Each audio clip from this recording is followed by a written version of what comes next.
Je suis Greg le Geek ou GLG pour les intimes et je vous souhaite la bienvenue pour cette nouvelle vidéo avec aujourd'hui une semaine avec le Umi Touch. Et oui, ils étaient nombreux à l'attendre et moi j'en suis plutôt content. Même si vous allez voir que tout n'est pas positif, parce qu'une semaine avec, ça sert à ça. Parce que voir les produits en photo, c'est bien. Mais les voir en vidéo, c'est mieux. Alors débridez-vous et découvrez tout notre high-tech ou smartphone. Allez, vous êtes plus après générique et après par geek.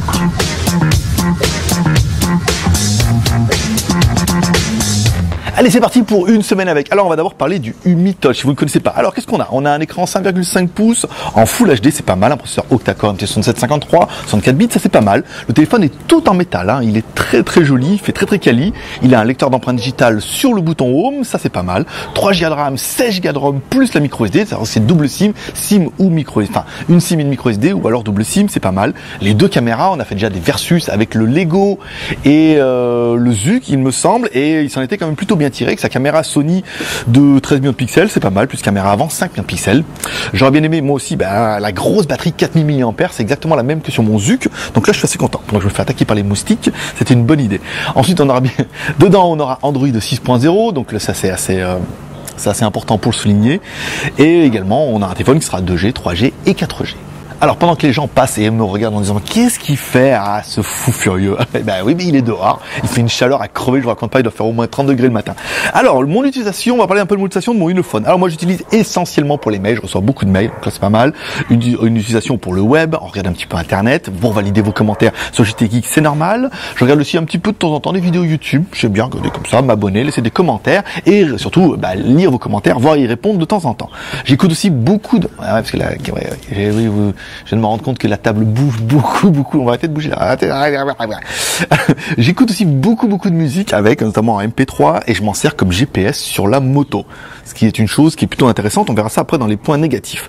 Je m'en sers essentiellement pour la messagerie aussi, pour lire mes mails, pour les jeux, dans les toilettes, comme tout le monde. J'ai un petit jeu pour jouer dans mes toilettes, et essentiellement, de temps en temps, occasionnellement, c'est vrai, pour les photos et pour les vidéos, parce que maintenant je filme de plus en plus avec la Blogi et non pas avec le smartphone.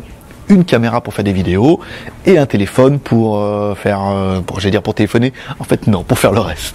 Alors, qu'est-ce que j'aurais bien aimé, moi, dans ce Umi Touch? Alors, l'écran, un bel écran, il est beau, belle qualité, beau contraste, bon rendu, j'en suis assez content. Le design en alu, qui fait très très classe, hein, un design qu'on a pu voir à peu près, c'est iPhone bien sûr, mais surtout dans les Meizu, un design qui est très très classe. Quand on l'a en main, on se dit c'est pas mal. Même si le dessus, vous voyez, et le bas en fait sont bien en plastique, l'arrière est en métal et tout, et on a une sensation de qualité. Le téléphone il est assez lourd, il est assez compact, il tient bien en main.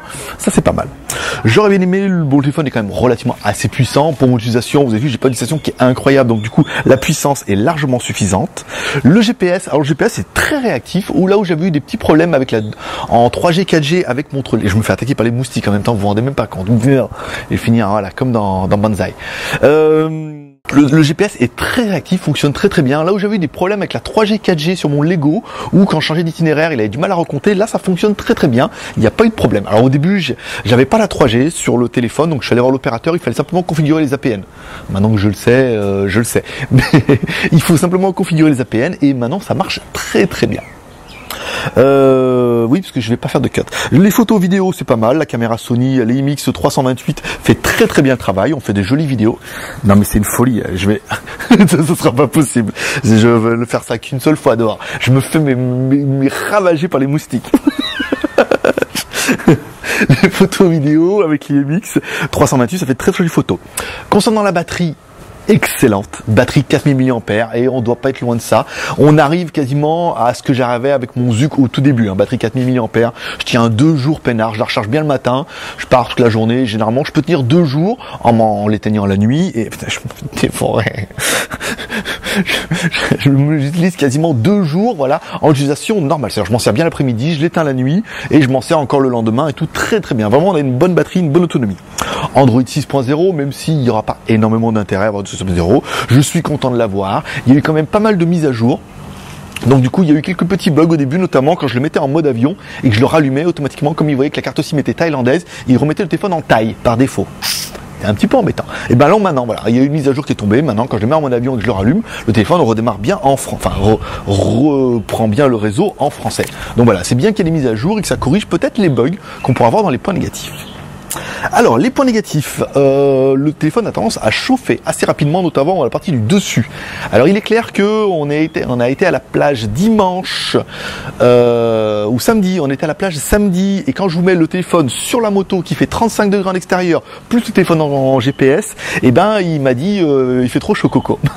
Il m'a dit, il fait trop chaud. Il s'est arrêté. Il m'a dit, attention, la batterie est trop chaude, enlevez-la. On peut pas l'enlever, c'est quand même une bonne nouvelle. Mais il m'a dit, voilà, donc il faudra faire attention. Le téléphone chauffe un petit peu, et en extérieur, 35 degrés en extérieur, voire 38 l'après-midi. 30... Oui, j'en ai partout, c'est un truc de fou, là. J'étais obligé de venir avec la moustiquaire. Donc 35 degrés en extérieur, voire 38, plus le GPS, bah, le téléphone a tendance à chauffer un peu plus que de rigueur. Vous vous rendrez compte, ceux qui l'ont eu, en fait, le téléphone a tendance à chauffer un petit peu sur le haut, même si on fait pas trop grand chose. Donc c'est à faire, faut faire un petit peu attention. Le haut-parleur aussi, le haut-parleur qui pour moi est quand même relativement faible, quand j'appelle. Alors on entend, on est bien d'accord, mais le haut-parleur est quand même relativement faible. Et quelque chose qu'on rencontre, ça vient pas du haut-parleur, ça vient bien de l'OS, c'est qu'en fait même le haut-parleur à l'arrière, quand on met en main libre, et ben c'est pas terrible, hein, on entend, c'est vraiment léger. Alors ça, apparemment, on peut le bricoler dans le mode ingénieur. Donc si un mode ingénieur, vous pouvez aller bricoler les paramètres du haut-parleur pour le booster un petit peu, mais je pense vraiment que ça vient de la ROM, et je pense que UMI pourrait éventuellement corriger ça dans une mise à jour en augmentant un petit peu le niveau, parce que ça vient vraiment de la puissance, hein. Ça vient pas du haut-parleur qui est merdique, parce que le haut-parleur est bien, on a un bon son, mais c'est pas assez fort, quoi. Là, je veux dire, quand on l'a sur l'oreille, on a vraiment l'impression que il y a quelque chose entre nous et le téléphone. Donc voilà, et à mon avis, ça manque simplement de puissance, parce que même à fond et tout comme ça, c'est bien. Alors qu'il y a que le kit main libre, ça marche très bien. On parlera quand même un petit peu du micro, apparemment, des petits problèmes de micro. Alors des problèmes de micro qu'on a pu rencontrer sur Line, parce que en appel, bah, j'en ai pas eu les mêmes problèmes de micro, et surtout, j'ai essayé avec WeChat, ma femme qui est actuellement en Corée, elle m'a appelé de Corée, et le micro marchait très bien, même si bon, il y a des problèmes de réseau, des choses comme ça. Donc apparemment, ça vient pas du micro en interne, ça vient plutôt du réseau, de la sensibilité réseau. C'est sur chacun, parce qu'en téléphone ça marche bien, avec Line ça marche des fois, mais des fois ça marche pas bien. Avec WeChat apparemment ça fonctionne, et quand je fais des enregistrements vocaux, parce que j'ai voulu faire une comparaison, ça marche très bien. Donc ça veut bien dire que le micro fonctionne bien pour faire un test croisé, mais que apparemment, vous voyez, en fonction de là où on appelle, quel réseau on passe, c'est cash, de là où on passe, et non, il y a personne sous la table, c'est simplement les moustiques. Non, c'est des mouches, des moustiques. Parce qu'il y en a qui me piquent, hein, et les mouches ça pique pas. Sauf les mouches à merde. Donc voilà, donc apparemment le micro ça vient de ça. Et enfin la connectique ici en bas que j'ai pas trouvé super pratique.